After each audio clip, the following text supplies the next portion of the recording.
Yes, মাননীয় স্বরাষ্ট্রমন্ত্রী। মাননীয় স্পিকার, আপনাকে ধন্যবাদ। ইয়েস, মাননীয় স্পিকার, আমি মাননীয় সংসদ নেতার পক্ষে বক্তব্য রাখছি। মাননীয় সংসদ নেতা সর্বশেষে বক্তব্য রাখবেন কিনা সেটা তার প্রিরোগেটিভ, কেউ ডিকটেট করতে পারে না, এটাই বিধি। মাননীয় স্পিকার, বিসমিল্লাহির রহমানির রহিম। মাননীয় স্বরাষ্ট্রমন্ত্রী, আপনার সময় 40 মিনিট।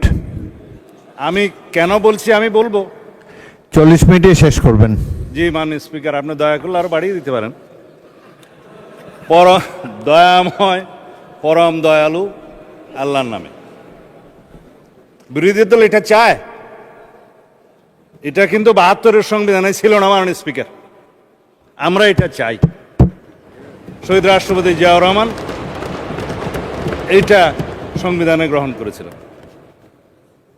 মহান আল্লাহর উপর পূর্ণ আস্থা ও বিশ্বাস এই সংবিধানের মূলনীতি হইবে। আমরা এটা চাই। বিরোধী দল চায় কিনা জানি না।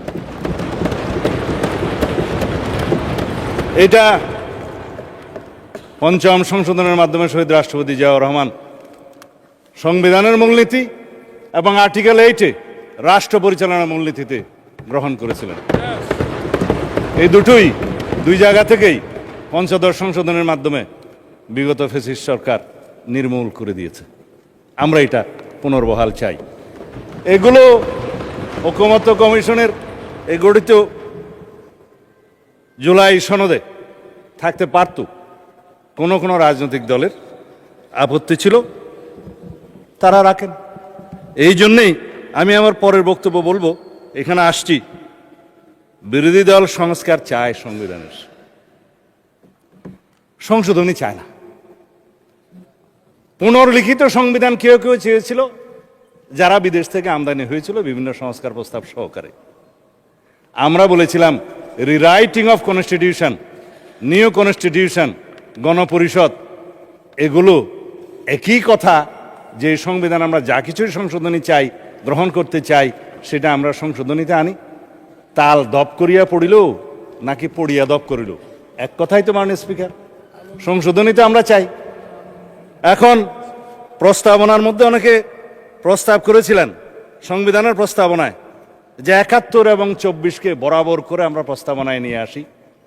মাননীয় স্পিকার, বাংলাদেশের জনগণের এদেশের সর্বশ্রেষ্ঠ অর্জন হচ্ছে বাংলাদেশের স্বাধীনতা। 71-এর সাথে আর কোনো কিছুর তুলনা চলে না। আমরা 24-এর জুলাই জাতীয় সনদ এবং জুলাই ঘোষণাপত্রের এসেন্সকে আমরা সংবিধানে ধারণ করার জন্য অঙ্গীকার করেছি, করব। চতুর্থ তফসিলে আসবে সেই কথা। জুলাই ঘোষণাপত্র আমরা বলেছি, জুলাই জাতীয় সনদও বলেছি। অঙ্গীকার নামায় দেখেন আপনি, শেষের পৃষ্ঠায় আছে, এই জুলাই জাতীয় সনদের অঙ্গীকার নামার মধ্যে আছে। যাই হোক, এখন 71 এবং 72-এর সংবিধান কেন ভালো লাগে না আমরা বুঝি তো মাননীয় স্পিকার। 71 এই দেশের স্বাধীনতার ঘোষণা, স্বাধীনতা যুদ্ধ, মুক্তিযুদ্ধ, বিজয় অর্জন, শহীদ রাষ্ট্রপতি জিয়া, সবই এক কাতারে গাথা। এদেশের মানুষের সর্বশ্রেষ্ঠ অর্জন, বিজয় গাথা। কারো জন্য হতে পারে এটা পরাজয়ের গ্লানি, আমি ওই জায়গায় যাব না। 72-এর সংবিধান কেন ভালো লাগে না মাননীয় স্পিকার? আমি আজকে যারা বক্তা আছেন তারা দেখলাম যে কেউ আইন কানুনের মধ্যে নাই, সেজন্য আমিও আর থাকার চেষ্টা করছি না। 72-এর সংবিধান কেন ভালো লাগে না?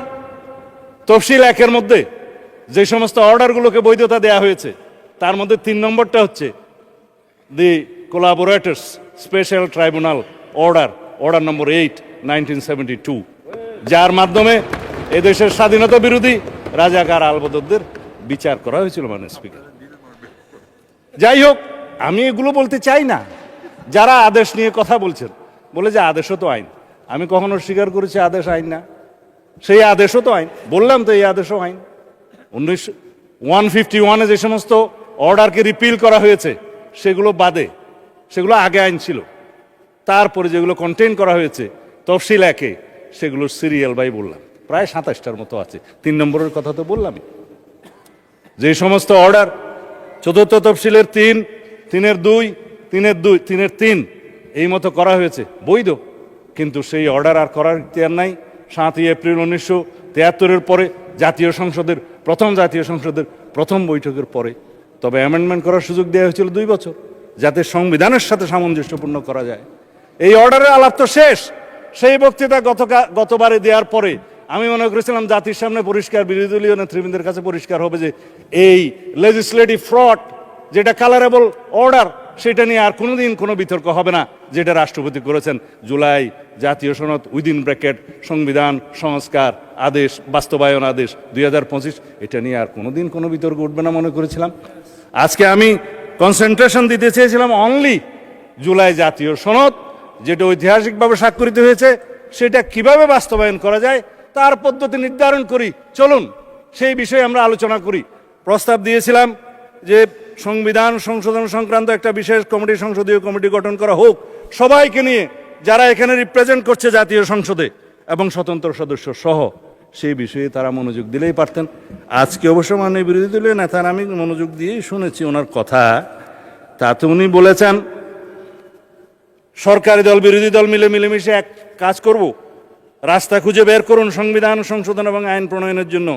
ওয়েলকাম জানাই, স্বাগতম। জুলাই জাতীয় সনদ বাস্তবায়ন চায় তারা প্রত্যেকে বলেছেন। অর্ডারের কথা নিয়ে বলে যে গণভোট অর্ডার, এটার কি হবে সেটাও আলোচনা করব আমরা, যদি সংবিধান সংশোধনী কমিটি বিশেষ কমিটি গঠন করা হয় সেখানে। চলুন এখানেই মিলেমিশে আমরা আলোচনা করে বের করি। সংস্কার, সংবিধান হয় না মাননীয় স্পিকার, সংবিধান হয় রহিত হয়, স্থগিত হয়, সংশোধন হয়, বাতিল হয়, ইত্যাদি হয়। সংবিধান তো সংস্কার হয় না মাননীয় স্পিকার। সংশোধনকে আমরা সংস্কার মনে করে যদি একসাথে বসতে পারি ভালো। যাই হোক, মাননীয় বিরোধী দলের নেতা বলেছেন সংবিধান পরিবর্তন চেয়েছেন, আপনি রেকর্ড দেখতে পারবেন। তো সংবিধান পরিবর্তন তো সংশোধনের মাধ্যমে হতে পারে। আসুন, তিনি বলেছেন জুলাই জাতীয় সনদ এটা গণ অভ্যুত্থানের কলিজা।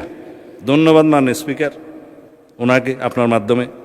গণ অভ্যুত্থান বলেছেন, কেউ কেউ তো বিপ্লব বলতে বলতে ফেনা তুলে ফেলে। গণ অভ্যুত্থান, জুলাই ছাত্র গণ অভ্যুত্থান, এটা স্বীকৃত জুলাই জাতীয় সনদের সমস্ত জায়গায় লেখা আছে। এখানে বিপ্লব কোথাও লেখা নেই। আর যে ওনারা আদেশের কথা বলছেন ওখানেও তাই, ওখানে কোনো বিপ্লবের নামগন্ধ নাই।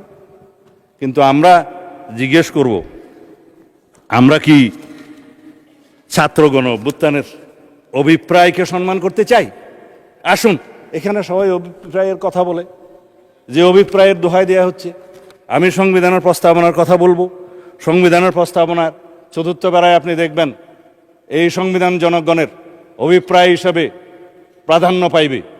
সংবিধানের 7 অনুচ্ছেদে আপনি দেখবেন এই সংবিধান জনগণের লেখা আছে যে রাষ্ট্রের সকল ক্ষমতার মালিক জনগণ।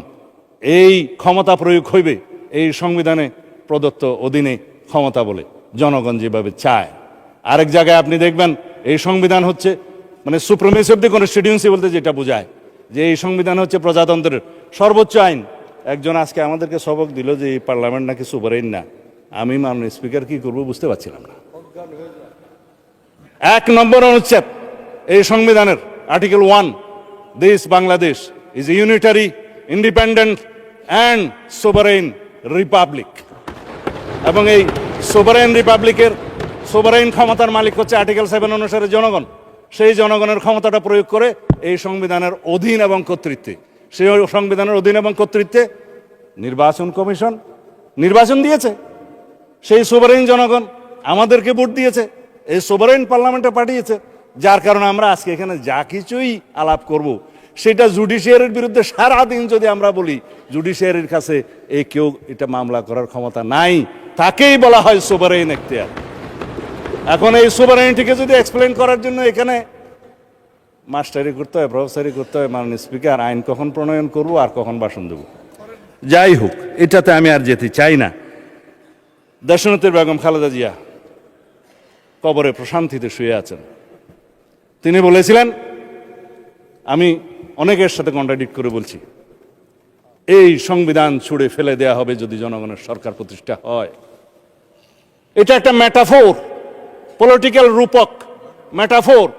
যখন বলেছিলেন যে 15 সংশোধনের মাধ্যমে যখন তত্ত্বাবধায়ক সরকার পদ্ধতি উড়িয়ে দেয়া হলো, তখন তিনি বললেন এই পঞ্চদশ সংশোধনী মানি না, রাষ্ট্রের মধ্যে অস্থিতিশীলতার অবস্থা করা হলো।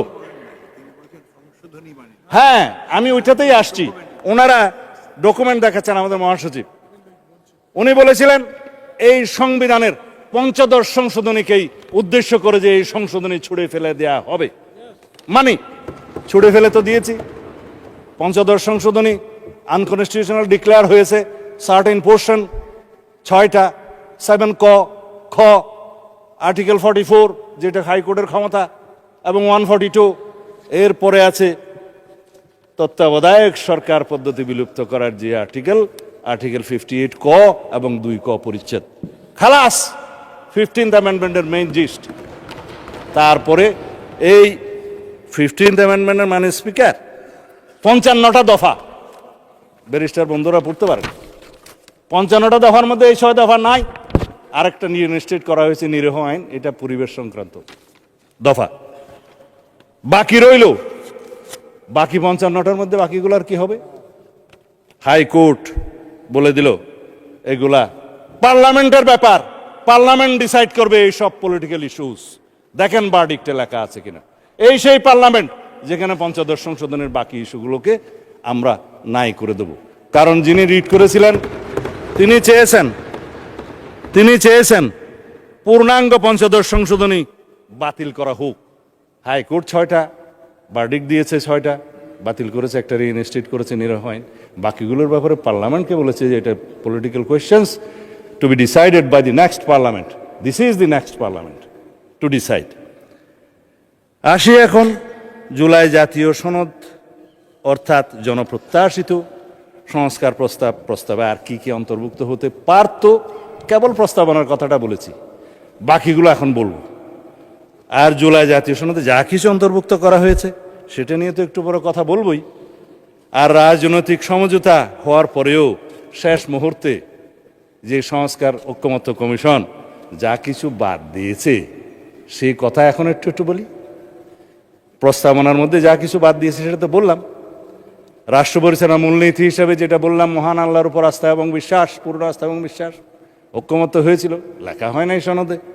তারপরে মরহুম শেখ মুজিবুর রহমানের ছবি সংক্রান্ত যে অনুচ্ছেদ পঞ্চদশ সংশোধনীতে অন্তর্ভুক্ত করা হলো, আজকে এখানে অনেকে বক্তব্য দিলেন যে তাহলে তো ছবি টানাতে হয়। ছবি না টানানোর জন্যই তো এই সংশোধনীগুলো গ্রহণ করার জন্য বলছি। সম্মত হয়েছিলাম আমরা, ঐকমত্য হয়েছিল বিরোধী এবং আমরা সবাই মিলে যারা আলোচনা করেছি। 33টা দল ছিল ওখানে। চিঠিও দেয়া হলো আমাদেরকে যে আপনারা এই দফা চান কিনা। আমরা বললাম সংস্কার প্রস্তাবের পক্ষে, আলোচনায় তো আমরা একমত হয়েছিলাম, আবার চিঠি কেন? সেই চিঠি সই করে আবার তাদেরকে দিয়েছি, হ্যাঁ একমত, কিন্তু সনদ অন্তর্ভুক্ত করা হলো না মাননীয় স্পিকার। আর একটা সম্মত হয়েছিলাম তফসিল, পঞ্চদশ সংশোধনের মাধ্যমে সংবিধানে 3টা তফসিল সংযুক্ত করা হয়েছে, 5ম, 6ষ্ঠ এবং 7ম। যে এইখানে একজন ভদ্রলোক নাকি স্বাধীনতার ঘোষণা দিয়েছিলেন বলে এখানে একটা দেয়া হলো, আমি নাম নিতে চাই না। হলো তফসিল, বলা হলো একজন 7ই মার্চের ভাষণ দিয়েছে, সংবিধানে অন্তর্ভুক্ত করা হলো। রচনা, লিটারেচার আর্কাইভে থাকতে পারতো, সংবিধানে নিয়ে আসলো। তারপর ওই স্বাধীনতার ঘোষণা দিয়েছে বলে স্বাধীনতার ঘোষণাপত্রের 5ম অথবা 6ষ্ঠ প্যারাতে বলেছিলেন যে মরহুম শেখ মুজিবুর রহমান, ওখানে মরহুম লেখা নাই, যে যথাযথভাবে ঢাকায় স্বাধীনতার ঘোষণা করেছেন। ইতিহাস কি তা বলে? বলে না। সারা বিশ্ব স্বীকৃত যেটা শহীদ রাষ্ট্রপতি জিয়াউর রহমান 26 তারিখে, অর্থাৎ 25 তারিখের দিনগত রাতের 26 তারিখের প্রথম প্রহরে যেটা উই রিভোল্ট বলে স্বাধীনতার ঘোষণা দিয়েছিলেন। তারপরে 27 তারিখ, সেই জন্যই বাংলাদেশের স্বাধীনতা দিবস 26 তারিখ। তারপরে 27 তারিখে তিনি কালুরঘাট বেতার কেন্দ্র থেকে provisional head of the state হিসেবে এই বাংলাদেশের স্বাধীনতা ঘোষণা করেন। এরপরে সংশোধিতভাবে on behalf of the national leader Sheikh Mujibur Rahman স্বাধীনতার পক্ষে ঘোষণা করেন। এটা ইতিহাস, আমরা অস্বীকার করি না। কিন্তু 26 তারিখে স্বাধীনতার ঘোষণাপত্রে তিনি ঘোষণা দিয়েছিলেন বলে যেটা লেখা হলো, অস্বীকার করি না মাননীয় স্পিকার, কারণ এটা একটা ন্যাশনাল আর্কাইভের দলিল। কিন্তু জিনিসটাকে এস্টাবলিশ করার জন্য আর একটা যে তফসিল ঘোষণা করে তথাকথিত একটা তফসিলের নামে যে লেখা হলো যিনি এত তারিখে ঘোষণা দিয়েছেন বা তার মধ্যে, সেটা তো কোনো গবেষণায় আসে না। সেই জন্য 5, 6 এবং 7 এই 3টা তফসিল বিলুপ্তির জন্য এই ঐক্যমত্য কমিশনের প্রস্তাব, সংবিধান সংস্কার কমিশনের প্রস্তাব ছিল, আর না হলে এখানে সবাই সাক্ষী দিতে পারেন, আমরা একমত হয়েছিলাম। কিন্তু যেদিন স্বাক্ষর করব সেদিন দেখা গেল নাই একটা তফসিল, 7ম তফসিলটা নাই। জুলাই স্বাধীনতার জুলাই ঘোষণাপত্রের সনদে সবাই স্বাক্ষর করেছে, মাননীয় স্পিকার, এখানে যারা যারা রিপ্রেজেন্ট করছে। তবে এনসিপি নির্বাচনের পরে করেছে, বাকিরা আগে করেছে। স্বাক্ষর তো করেছেন, সেই স্বাক্ষরিত জুলাই জাতীয় সনদে অবশ্যই নোট অফ ডিসেন্টগুলো দেখে শুনেই করেছেন। সুতরাং এখানে এগুলো নিয়ে অস্বীকার করার তো কিছু নাই। এখন নোট অফ ডিসেন্টের ভাষা কি হবে সেটা নিয়েই তো হয়েছে। এই যে আমাদের ইশতেহার, একটা ইশতেহারের কপি আনছিলাম এখানে, ইশতেহারের মধ্যে বলা আছে যে যারা নির্বাচনী ইশতেহারে সেই সমস্ত নোট অফ ডিসেন্ট উল্লেখ করে জনগণের ম্যান্ডেট প্রাপ্ত হবে তারা সেই মতে বাস্তবায়ন করিতে পারিবে। এই ইশতেহার বিএনপির নির্বাচনী ইশতেহার আমরা করেছি, স্বাক্ষরিত জুলাই জাতীয় সনদের ভিত্তিতে নির্ধারিত হইবে। সুতরাং জনগণ এখানে 51% ভোট দিয়েছে। আমরা তো বলেছি উচ্চকক্ষের বিষয়ে আমি এখন বলবো না, মানে স্পিকার, উচ্চকক্ষের বিষয়ে আমরা এখানে বলেও দিছি 100 সদস্য বিশিষ্ট উচ্চকক্ষ প্রবর্তন করা হইবে। রাজনৈতিক দলসমূহ নিম্ন কক্ষের অর্জিত আসন সংখ্যার আনুপাতিক হারে উচ্চকক্ষে প্রতিনিধিত্ব করিবে। এই সেই ইশতেহার। আমরা তো ম্যান্ডেট পেয়েছি, এটা কনস্টিটিউশনাল ভোট। তারপরে আসে গণভোটের রায়, কেন মানবে না? অবশ্যই মানবে। গণভোটের ভোটটা তো একটা কালারেবল লেজিসলেশন, একটা যে লেজিসলেশনকে বলা হয় ফ্রড অন দি কনস্টিটিউশন, যে লেজিসলেশন করার ক্ষমতা প্রেসিডেন্টের ছিল না, সেটা পই পই করে বলেছি, সেটার উপরে গণভোট হয়েছে। তারপরও 4টার মধ্যে 3.5 কান প্রশ্নের মধ্যে আসি তো, যেটা আমাদেরকে জাতীয় প্রতারণার দলিল হিসেবে জোরপূর্বক এখানে ইম্পোজ করা হয়েছে, আমাদের উপর আরোপ করা হয়েছে, শুধু সেইটুকু প্রশ্নের কথা বলেছিলাম। আমি বলেছিলাম সেই জুলাই আদেশটা, একটাকে আমি নাম দিচ্ছি জুলাই আদেশ, আর এটা হচ্ছে জুলাই সনদ। এই জুলাই আদেশের যে এতগুলো পৃষ্ঠা আছে, আমি বলেছিলাম যে আমার পড়তে লেগেছিল 3 ঘন্টা, জনগণ কয় ঘন্টা পরে এটার উপরে হা না ভোট দিয়েছে জানা নেই। 4টা প্রশ্ন দিল, আইনমন্ত্রীটি কি বলেছেন, 4টা প্রশ্নের একটা তফসিলে গিয়ে দেখা যায় সেখানে কোনো প্রপোর্শনের কথা বলা নাই দফা 17-তে। তার মানে এটি এনেদার ফল। সুতরাং এই গুজামেল দিয়ে একটা জনগণকে গণভোট দিতে বাধ্য করছে, আমরা তো মানবো। আসুন সেই আলাপগুলো আমরা সংবিধান সংশোধন কমিটিতে এসে করি, কোনটা কি করা যাবে। আপনারা সংস্কার বলছেন, আমরা বলছি সংশোধন। ঠিক আছে, আপনারা মনে মনে খুশি থাকলে অসুবিধা নেই সংস্কার নিয়ে, কিন্তু সংবিধান তো অ্যামেন্ডেড হবে, সংশোধিত হবে, এই সংসদেই হবে, এই জাতীয় সংসদেই হবে। অবশ্য যারা বিদেশ থেকে এসেছিলেন সংস্কার কমিশনে, তারা একটা আইডিয়া নিয়ে এসেছিলেন, মাননীয় স্পিকার, সেটা হচ্ছে ন্যাশনাল কনস্টিটিউশনাল কাউন্সিল, এনসিসি, জাতীয় সাংবিধানিক কাউন্সিল। যেই ক্ষমতা তাকে দেয়া হয়েছিল, দেশে আর এক্সিকিউটিভ ব্রাঞ্চের দরকার ছিল না, প্রধানমন্ত্রীর কোনো ক্ষমতা নাই, সব সেই কাউন্সিলই করবে। আমরা অতঃপর বিতর্ক করে সেটা বের করে দিলাম। তারপরে বলল যে সাংবিধানিক যে সমস্ত নিয়োগ হবে সেখানে আলাপ করেন। আমরা বললাম নির্বাচন কমিশনের গঠন প্রণালী সম্পর্কে আমরা একমত, সাংবিধানিকভাবে সংবিধানে আনবে বিরোধী দল, সরকারি দল, মাননীয় স্পিকারের নেতৃত্বে, এবং একটা নিউট্রাল কমিটি করে সেটা করা হবে, আমাদেরই প্রস্তাব। এগুলো বাদে বলছি বাকি যে সমস্ত অর্গানাইজেশনের কথা বলছেন সংস্থা সাংবিধানিক, এগুলো আইন প্রণয়নের মাধ্যমে করা হোক, আমরা দ্বিমত করি নাই। তারা আপার হাউসের মধ্যে সংবিধান সংশোধনে নিয়ে যেতে চায়। আমরা বললাম আপার হাউস পৃথিবীর যে সমস্ত দেশে, উন্নত দেশে আছে, যেমন United states of America, senate, সেখানে 50টা অঙ্গরাজ্যে তাদের স্টেটের মধ্যে সরাসরি ভোটে সিনেটর নিযুক্ত হয়, তাদের ক্ষমতা থাকে, সাংবিধানিক ক্ষমতা থাকে, কমিটির ক্ষমতা থাকে, লেজিসলেশনের ক্ষমতা থাকে। আমরা পার্শ্ববর্তী দেশ ইন্ডিয়ার কথা জানি, council of states, Indian constitution article 80, তারা বলছে যে it is council of states, যেটা রাজ্যসভা নামে পরিচিত, তারা সরাসরি ভোটে নির্বাচিত নন, তাদের লেজিসলেশনের ক্ষমতা ইনডাইরেক্টলি দেয়া হয়, লোয়ার হাউসের মধ্যে আসে, আপার হাউসের থেকে প্রস্তাব আসে। কিন্তু লোয়ার হাউসে যারা ডাইরেক্টলি নির্বাচিত, তাদেরই ক্ষমতা হচ্ছে চূড়ান্ত।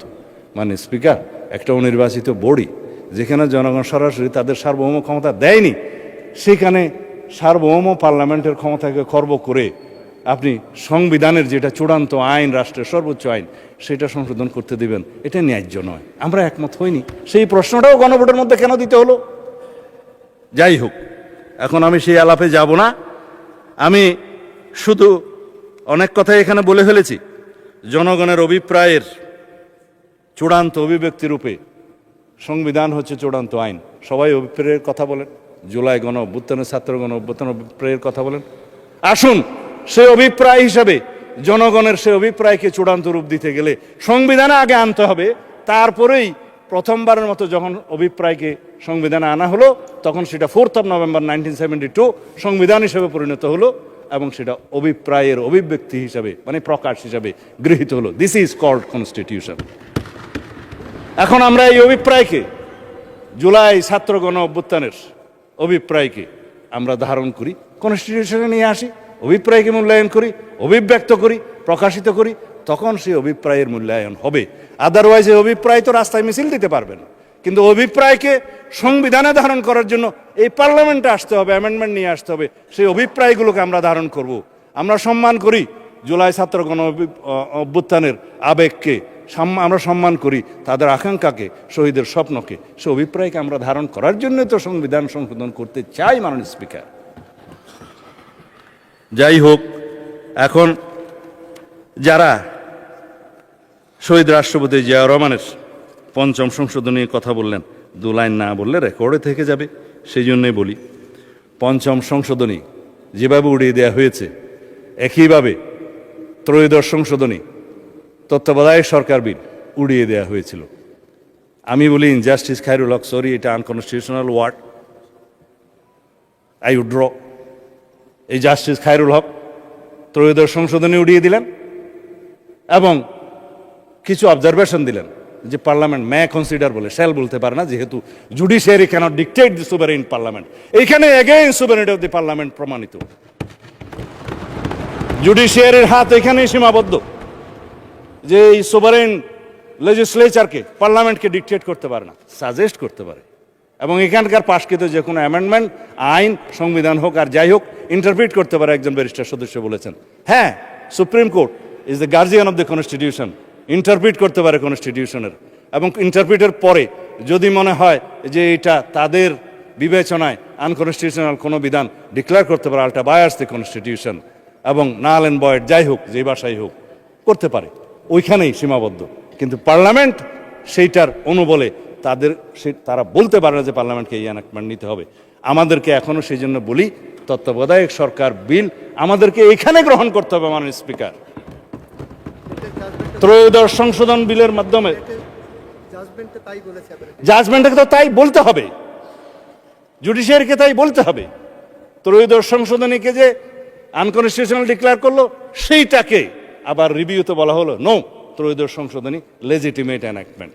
কিন্তু সেটা যেহেতু এটাকে বলা হয়, এটা doctrine of eclipse, doctrine of eclipse অনুসারে সেটা রিইনস্টেট হয়েছে, চন্দ্রগ্রহণ চলে গিয়েছে। কিন্তু তারপরেও এই পার্লামেন্টকে তত্ত্বাবধায়ক সরকার পদ্ধতির বিল আবার আনতে হবে, সংশোধনীর মাধ্যমে নিয়ে আসতে হবে। আমরা তত্ত্বাবধায়ক সরকার পদ্ধতি বহাল করার জন্য দীর্ঘ 17 বছর সংগ্রাম করেছি, রক্ত দিয়েছি। এই তত্ত্বাবধায়ক সরকার ব্যবস্থা পুনর্বহালের জন্য দেশনেত্রী বেগম খালেদা জিয়া শেষ মুহূর্ত পর্যন্ত জীবনের চেষ্টা করেছেন। তিনি শান্তিতে শুয়ে আছেন, কারণ 3য় সংশোধনী বহাল হয়েছে, মাননীয় স্পিকার। আর 5ম সংশোধনী, যেটা ফ্যাসিস্ট শেখ হাসিনা এখানে অগণতান্ত্রিক সংশোধনী করেছিল, সেটা বাতিল হয়েছে, মাননীয় স্পিকার। পূর্ণাঙ্গ বাতিল হয়নি, আপিল হয়েছে আপিলের ডিভিশনে। হাইকোর্ট যেটুকু বাতিল করেছে, বাকিগুলো ওখানে করবে। কিন্তু আমি বলি কি, মাননীয় স্পিকার, সেইটার আর প্রয়োজন নাই। এই পার্লামেন্ট যথেষ্ট 5ম সংশোধনীর 55 দফার সকল বিধান এখানেই আমরা বিলুপ্ত করে দিতে পারবো, যদি আমরা সবাই এগ্রিড হই। জুডিশিয়ারির প্রয়োজন নেই, এখানেই হচ্ছে সুভারেনিটি অফ দি পার্লামেন্ট। আমি এখনো আপনার ইয়ের মধ্যে আসি নাই, মাননীয় স্পিকার, কি বলে, জুলাই সনদে আসি নাই। সময় কতক্ষণ আছে আমি অবশ্য জানি না। এখানে জুলাই সনদের মধ্যে এখন দফাওয়ারি আলোচনা করতে চেয়েছিলাম। সবাই তো রাজনৈতিক বক্তব্য দিয়েছে, সেই জন্য আমিও একটু অনুপ্রাণিত হয়ে পয়লা রাজনৈতিক বক্তব্য দিয়ে দিলাম, মাননীয় স্পিকার। কথা তো বলার কথা, দফা অনুসারে জুলাই জাতীয় সনদের যেটা প্রণয়নের সাথে আমি দীর্ঘদিন জড়িত ছিলাম, কাজ করেছি সেইটার মধ্যে কিভাবে এরা ড্রাস্টিক মানে সার্জিক্যাল কি যেন ড্রাস্টিক সার্জারি করেছে সেটাও দেখতে হবে। আমি সার্জিক্যাল অপারেশন করেছি সেটা দেখতে হবে। আমরা 33টা রাজনৈতিক দল এই আলোচনায় অংশগ্রহণ করেছিলাম। তার মধ্যে পার্লামেন্টে যারা এসছে তাদের সংখ্যা 8টা। ইসলামী আন্দোলন বাংলাদেশ, খেলাফত মজলিস, গণ অধিকার পরিষদ, গণসংহতি আন্দোলন, এনসিপি, বাংলাদেশ খেলাফত মজলিস, বিএনপি এবং জামাত ইসলামী। এখানে সিরিয়াল নাম্বার দেয়া আছে, আমি নোট করে রেখেছি কার সিরিয়াল নাম্বার কত। তবে আমাদেরটা 21, জামাত ইসলামেরটা 22। যে সমস্ত নোট অফ ডিসেন্ট দিয়েছে আপনি 21-22 দেখলে দেখবেন, আর এনসিপিরটা হচ্ছে আপনার 14। এইভাবে সিরিয়াল সবগুলো বলতে গেলে সময় লাগবে। কিন্তু এখন আমি দফাওয়ারি যদি যাই, মাননীয় স্পিকার, কথা অনেকগুলো বলে ফেলেছি, জবাবও অনেকগুলো দিয়ে দিয়েছি, সংক্ষিপ্ত আলোচনাই করতে পারবো, অসুবিধা নাই। দফা 3-এর মধ্যে এইখানে প্রথম দফাতে ঐক্যমত উপনীত হওয়া বিষয়সমূহ সংবিধান সংশোধন সাপেক্ষে বলা আছে। আইনমন্ত্রী বলেছে 47টা দফা আছে ওর মধ্যে, আরও দফা থাকতে পারত যেগুলো তারা ঐক্যমত হওয়ার পরেও ইনক্লুড না করে একটা ষড়যন্ত্র করেছে আমি বলবো। কিন্তু আর যেগুলো ঐক্যমত হয় নাই সেরকমও কোনো বিষয় বাদ দিয়েছে, যেমন তফসিল। এখন বলেছে সংবিধান সংশোধন সংক্রান্ত দফা 3, যে দফাগুলো নিয়ে শুধু আলোচনা করা দরকার, সংক্ষিপ্ত আলোচনা শুধু ওখানেই করব, বাকি দফাগুলো ছেড়ে দেবো মাননীয় স্পিকার। এখানে সংবিধান সংশোধনের বিষয়টা উচ্চ কক্ষে নিয়ে যাওয়ার বিষয়টা হয়েছে, সেটা আমি ইতিমধ্যেই বলে দিয়েছি, আমি আর রিপিট করব না সময় বাঁচানোর জন্য, যে উচ্চ কক্ষে সংবিধান সংশোধনী বিল যেতে পারে না। কেন পারে না তাও বলেছে। দফা 4, সংবিধানের 7 ক এবং খ আমরা বিলুপ্তির পক্ষে, এখনও বিলুপ্তির পক্ষে। এখানে অবশ্য 3টা দল নোট অফ ডিসেন্ট দিয়েছে, আমরা না। সেটা কারা কারা দিয়েছে জানি না, তবে মেন দলের মধ্যে না, তারা পার্লামেন্টে আসে নাই বলে তাদের নাম আমি উল্লেখ করছি না। এই 7 খ এবং খ কি? ফ্যাসিস্ট আওয়ামী লীগ সরকার, ফেসিবাদী আওয়ামী লীগ সরকার বলেছিল এই সংবিধানের বিরুদ্ধে কিছু কথা বললে, যা বললে মৃত্যুদণ্ড হবে এবং সর্বোচ্চ সাজা দেওয়া হবে ইত্যাদি, রাষ্ট্রদ্রোহিতা হবে। তারপরে বলেছিল দফা খতে, আমি বিস্তারিত বলছি না, এটা অনেক আইনের ভাষা, বলেছে এই সংবিধানের 1/3 প্রস্তাবনা সহ, আর্টিকেল 8 সহ এবং জরুরি বিধান বাদে বাকি সংবিধানের 1/3 এবং তফসিল সমূহ 5, 6, 7 পরিবর্তন করতে পারবে না নেক্সট পার্লামেন্ট। পরবর্তী পার্লামেন্টের হাত পা আমরা বেঁধে দিতে পারি না এই পার্লামেন্টে কোনো আইন প্রয়োগ করে, সেটা পৃথিবীর বিধানে নাই। সুতরাং কনস্টিটিউশনের এই সমস্ত 2টা 7A and B হাইকোর্টে এই পঞ্চদশ সংশোধনের বিরুদ্ধে যে রিট মামলা হয়েছে, সেখানে এটাকে নাল অ্যান্ড ভয়েড বা আনকনস্টিটিউশনাল বা আল্ট্রা ভায়োলেন্স কনস্টিটিউশন বলা হলো, এবং বলা হলো নন অ্যাস্ট, অ্যাজ ইফ এটা ছিলই না সংবিধানে। গেল, এর বিরুদ্ধে কথা আর বলবো না। সংবিধানের তফসিল সংক্রান্ত একই সাথে বলে ফেলেছি দফা 5। দফা 7 রাষ্ট্র পরিচালনার মূলনীতি, এখানে তো আমি বলেছি রাষ্ট্র পরিচালনার মূলনীতি হিসেবে সর্বশক্তিমান আল্লাহর উপরে, মহান আল্লাহর উপরে পূর্ণ আস্থা এবং বিশ্বাস, যেটা আওয়ামী লীগ উড়িয়ে দিয়েছে পঞ্চদশ সংশোধনীতে, সেটা আমরা পুনর্বহাল করব মাননীয় স্পিকার, এটাই আমাদের ঘোষণা। হ্যাঁ, তার সাথে জাতীয়তাবাদ, গণতন্ত্র, অর্থনৈতিক সামাজিক সুবিচার ইত্যাদি আছে, সমাজতন্ত্রও আছে, এবং সেটা ছিল পঞ্চম সংশোধনীতে প্রেসিডেন্ট জিয়ার সময় যেটা নেওয়া হয়েছিল, সেটা আলোচনা করতে পারি আমরা।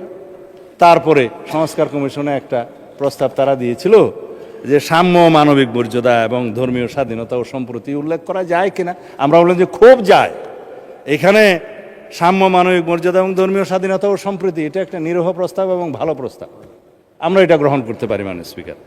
রাষ্ট্র পরিচালনার, রাষ্ট্রপতির ক্ষেত্রে রাষ্ট্রপতি নির্বাচনে আমরাই বলেছি যে উচ্চ কক্ষ গঠিত হলে উচ্চ কক্ষ এবং নিম্ন কক্ষ উভয় কক্ষের সংখ্যাগরিষ্ঠ ভোটে নিরপেক্ষভাবে রাষ্ট্রপতি নির্বাচন হবে, আমাদের প্রস্তাব, আমরা এগুলো গ্রহণ করতে পারি।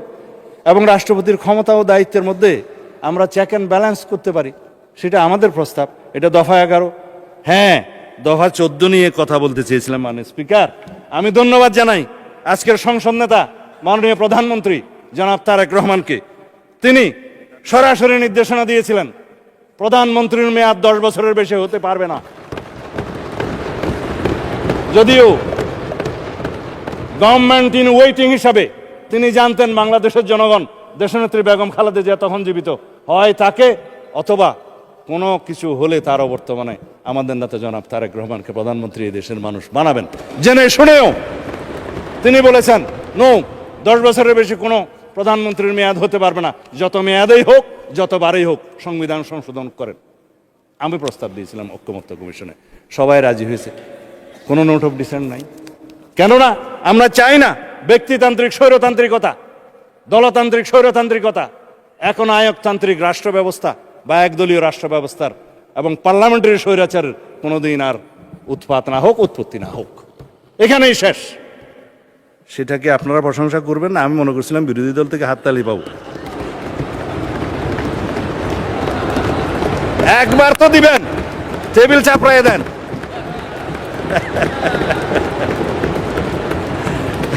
আচ্ছা, আমার সময় চলে যাচ্ছে, মানে স্পিকার আপনি একটু খেয়াল রাখবেন।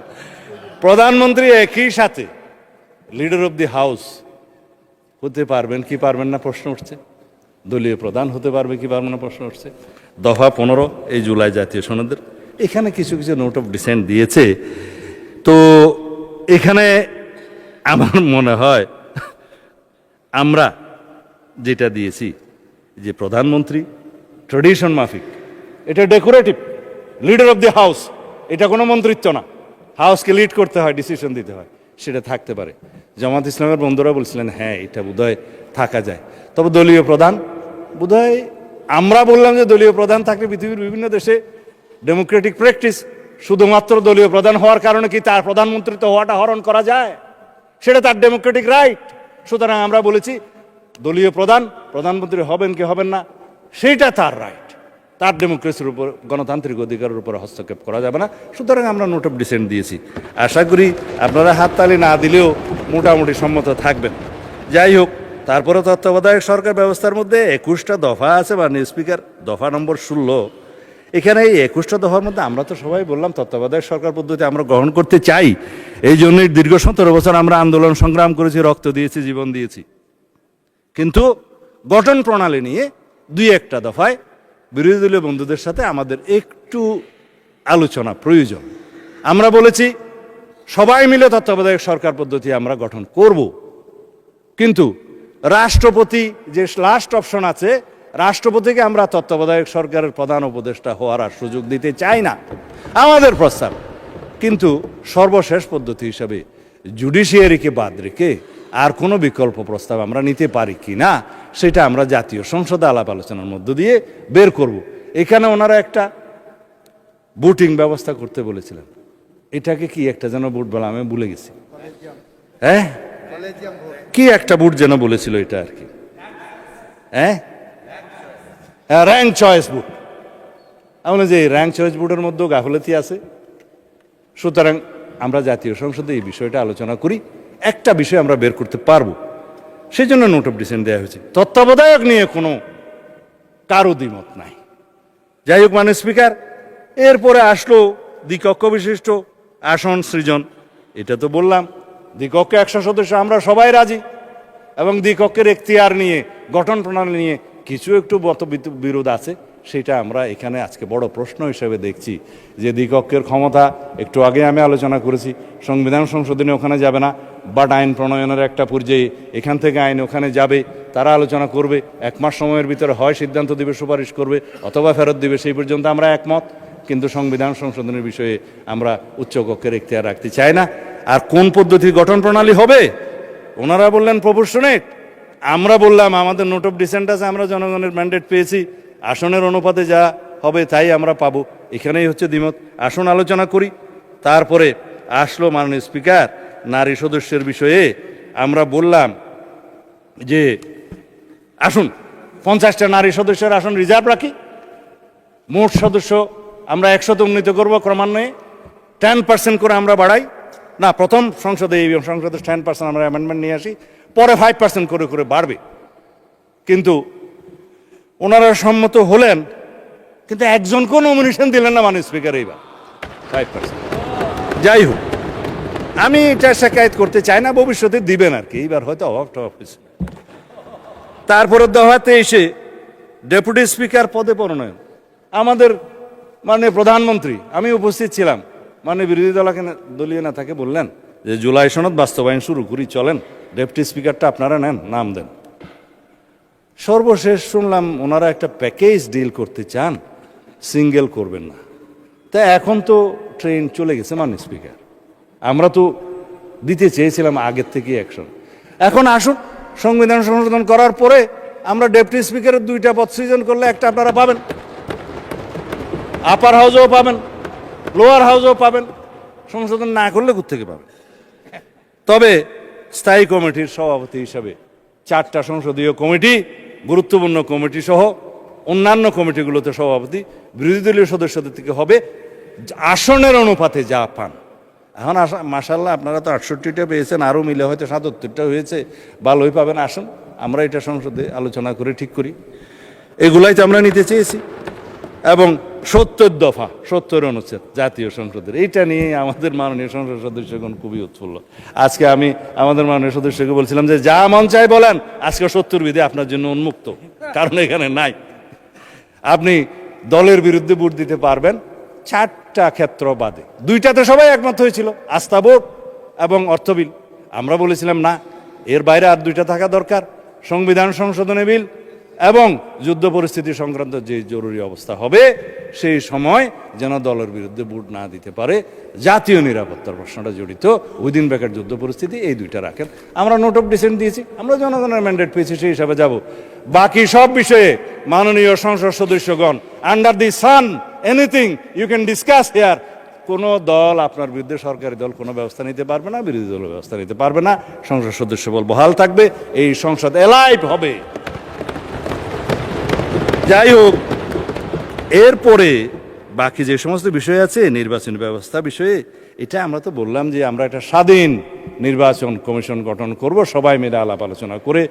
এখানে স্পিকার সভাপতি থাকবে, প্রধানমন্ত্রী, বিরোধী দলীয় নেতা এবং আরেকজন সদস্য থাকবে সেকেন্ড বিরোধী দল না জুডিশিয়ারির একজন, আমার ঠিক মনে নাই।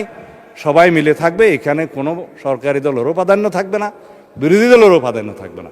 এমন একটা নির্বাচন কমিশন আমরা গঠন করব যে নির্বাচন কমিশনকে নির্বাচনকালীন সময়ে কেউ আর প্রভাব বিস্তার করতে পারবে না।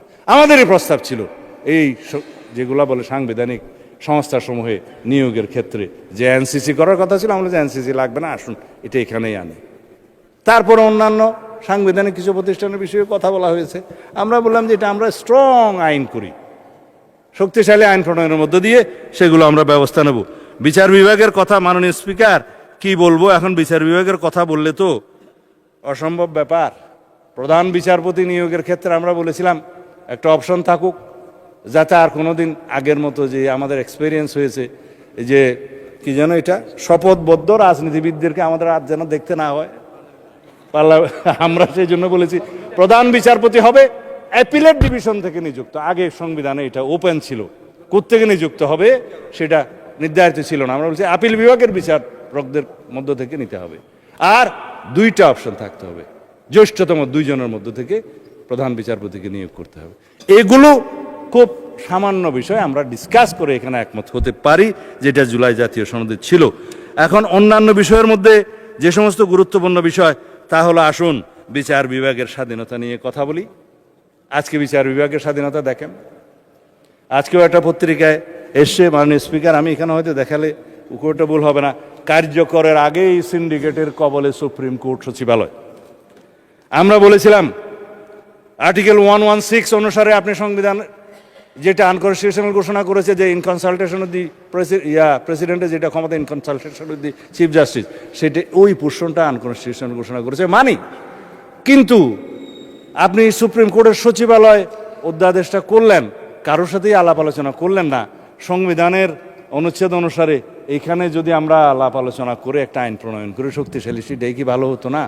এটাকে আমরা সংবিধানেই রাখতে হবে। আর বলা হলো যে সুপ্রিম কোর্ট না হাইকোর্ট জাজেস অ্যাপয়েন্টমেন্ট অর্ডিন্যান্স নিজেই আর্টিকেল 95 এবং 98 ভায়োলেশন করে বসে আছে। কাউন্সিল এবং আর কি যেন করেছে, কিভাবে তারা ইন্টারভিউ নেবে, কাকে কাকে নিয়োগ করবে, বয়সসীমা কোথায় হবে, যেগুলো আছে সংবিধানের সেই আর্টিকেলগুলোকে যদি আপনি চেঞ্জ না করেন, অ্যামেন্ডেড না করেন, জুডিশিয়ারিকে সেটা ভায়োলেট করতে পারে। এই কথাগুলো আমরা বলেছিলাম এটা জাতীয় সংসদের পরবর্তী জাতীয় সংসদের উপরে ছেড়ে দেন। আমরা সেখানে আলাপ আলোচনা করে আইন প্রণয়ন করে তারপরে সেই অ্যাপয়েন্টমেন্ট এনাক্টমেন্টটা আনবো এবং সুপ্রিম কোর্টের এই যে সচিবালয় আইনটা আনবো। এখনও আমরা প্রতিশ্রুতিবদ্ধ, আমরা সুপ্রিম কোর্টের সচিবালয় আইন এবং বিচারক নিয়োগ আইন এই পার্লামেন্টে ইনশাআল্লাহ আমরা আলাপ আলোচনার মধ্যে দিয়ে পাশ করব। আমরা complete independence of the judiciary আমরা চাই, বাট সুপারিনিটি অফ দি জুডিশিয়ারি আমরা চাই না। সার্বভৌম একটাই, সার্বভৌম জনগণ, সার্বভৌম এই কান্ট্রি, সার্বভৌম এই হাউস অফ দি পার্লামেন্ট। আর কোনো সার্বভৌম অথরিটি থাকতে পারে না, কোথাও না কোথাও অ্যাকাউন্টেবিলিটি থাকতে হবে। মাননীয় সদস্য, আপনার সময় শেষ, আপনি কি আরো বলতে চান?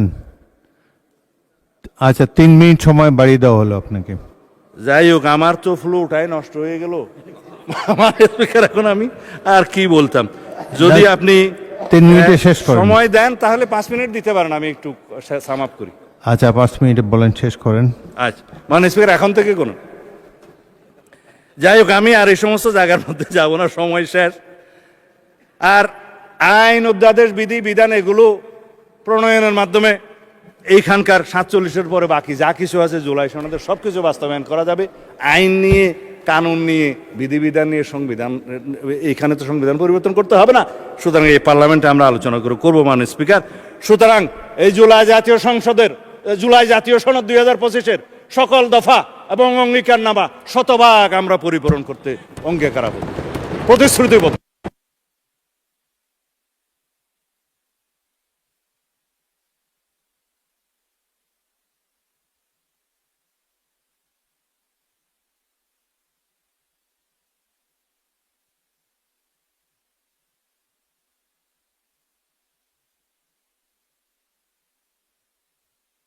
টোটাল চলে গেছে,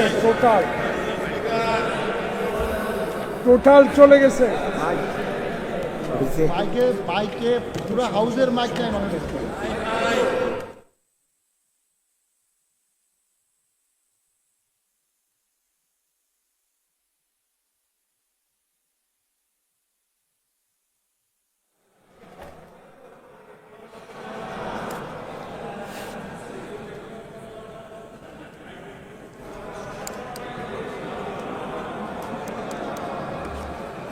মাননীয় মন্ত্রী, আমার মাইকও বিভ্রাটের শিকার। আপনি তো মোটামুটি বলেছেন। এখন রাত 9:30 বাজে।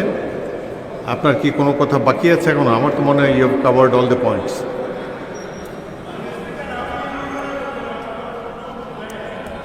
এটা হয়তো রেকর্ড হবে না, তবে যা বলতে চাই তা বলি। হ্যাঁ, মানে স্পিকার, আমরা আসছে মানে স্পিকার শোনা যায়, শোনা যায় কিনা আমি জানি না, গেলে না যাক, মানে স্পিকার কোনো অসুবিধা নাই। মাননীয় মন্ত্রী আমরা শুনতে পাচ্ছি না এখানে আপনার কথা। 3-4 মিনিট অপেক্ষা করলে হয়তো এটা রেস্টোর করতে ঠিক পারে। আছে মানে স্পিকার, আপনি যখন রুলিং দিয়েছেন 4 মিনিটই বলবো। মানে স্পিকার, সারাদিন বলে যে অনেকে সারা রাত রামায়ণ পড়ে সকালবেলা, এখন আমাদের আমার মনে হয় সব পয়েন্টই আপনার বলা হয়েছে। এখন আমি কনক্লুড করে দিই। আমি বলতেই পারলাম না, আপনি কেমন বলা হয়। আরে ভাই, খালি গলায় বলতে আচ্ছা ঠিক আছে, মানে আমাকে একটু ইন্টারফেয়ার না করলে আমি বলতে পারবো। গড়িটা এখন থেকে শুরু করে, এখন 7 খণ্ড রামায়ণ পড়ে যদি সকালবেলা আমার বন্ধুরা বলে সেটা কারবার, সেই অবস্থায় হয়ে যাচ্ছে। কোথায় জুলাই আদেশ আর কোথায় জুলাই সনদ? আমরা জাতিকে পরিষ্কার করতে চাই, জুলাই জাতীয় সনদ 2025 যেটা স্বাক্ষরিত হয়েছে, যেটা ঐতিহাসিকভাবে স্বাক্ষরিত হয়েছে, সকল বন্ধুরা স্বাক্ষর করেছেন, সেই স্বাক্ষর নোট অফ ডিসেন্ট সহ এনসিপি অবশ্য পরে করেছে, নির্বাচনের করেছে তো বটে, সেটা আমরা বাস্তবায়ন করতে চাই। যেটা বলছে যে জুলাই আদেশ, ইট ইজ নো অর্ডার, এটা লেজিসলেটিভ ফ্রড, এটা কালারেবল লেজিসলেশন, এটা ফ্রড অন দি কনস্টিটিউশন, সেটা কোনো অর্ডার নাই। আমার এক বন্ধু বললেন রাষ্ট্রপতিকে আমি ফোন করতে পারি কিনা, আপনিও তো ফোন করতে পারেন। কে বলছে রাষ্ট্রপতির সাথে জনগণ কথা বলতে পারবে না? এটা তো এমন বিষয় না যে রাষ্ট্রপতির সাথে আমরা কথা বলতে পারবো না, দেশেরই তো রাষ্ট্রপতি। আপনারা তো তার কাছেই শপথ নিয়েছেন এক সময়, কেউ কেউ উপদেষ্টা হিসাবে। আমরা মাননীয় স্পিকার এখানে সংবিধান মেনে এসেছি। জিজ্ঞেস করুন প্রত্যেকটা সদস্যকে, তারা যে ফর্মে শপথ নিয়েছে, এটা 148 অনুচ্ছেদ অনুসারে, 3য় তফসিল অনুসারে ছাপানো শপথ। যার কাছে শপথ নিয়েছে সংবিধান অনুসারে, তার কাছে শপথ নেওয়ার কথা। যার কাছে স্পিকার, ডেপুটি স্পিকার নাই, প্রধান নির্বাচন কমিশনার শপথ নিয়েছে। এটাও এখানে আমরা সংবিধান মেনে এসেছি। আমরা এখানে এসছে এই সংসদে সেশন ডিক্লেয়ার করেছে রাষ্ট্রপতি, এটাও সংবিধান অনুসারে এখানে রাষ্ট্রপতি ডিক্লেয়ার করেছে, স্থান নির্ধারণ করেছেন। 73 অনুচ্ছেদ অনুসারে তিনি এখানে ভাষণ দিয়েছেন, এগুলো সংবিধান অনুসারে এসছেন। আমরা যে রাষ্ট্রপতির ভাষণের উপরে আজকে আলোচনা করছি, এইটাও তো সংবিধান মেনে আলোচনা করছি মাননীয় স্পিকার। সব কিছুতেই আমরা সংবিধান মানছি, আর এখন সংবিধান ভালো লাগে না এই বক্তৃতা মাননীয় স্পিকার শুনতে চাই না। আমার সময় কি শেষে আরও আছে তো মাননীয় স্পিকার, 1 ঘন্টা 1 মিনিট 55 সেকেন্ড আছে, শুনলেও কি আর না শুনলেও কি আমি বলে যাই। তারপর মাননীয় স্পিকার, কথা হচ্ছে সংবিধান যেখানে যেখানে সুবিধা সেখানে সেখানে মানলাম, সংবিধান মানতে মানতে সাংবিধানিক উঠে নির্বাচিত হয়ে এখানে আসলাম, সাংবিধানিকভাবে শপথ নিলাম, সাংবিধানিকভাবে এখানে আলোচনা করছি, সাংবিধানিকভাবে এমপি হয়েছি এবং সংবিধান অনুযায়ী এখানে আলোচনা করছি, সমস্ত কিছু রুলস অ্যান্ড প্রসিডিওর মানছি। আর এখানে বলছে যে সংবিধান কি জনগণের অভিপ্রায়ের উপরে? ধন্যবাদ, Yes, মাননীয় মন্ত্রী। সংবিধানে জনগণের অভিপ্রায়কে ধারণ করার জন্যই আমাদেরকে সংবিধান, আমরা সেই অভিপ্রায়কে সম্মান করার জন্য সংবিধানের সংশোধন করতে চাই। মাননীয় স্পিকার, সুবিধা করতে পারলাম না এত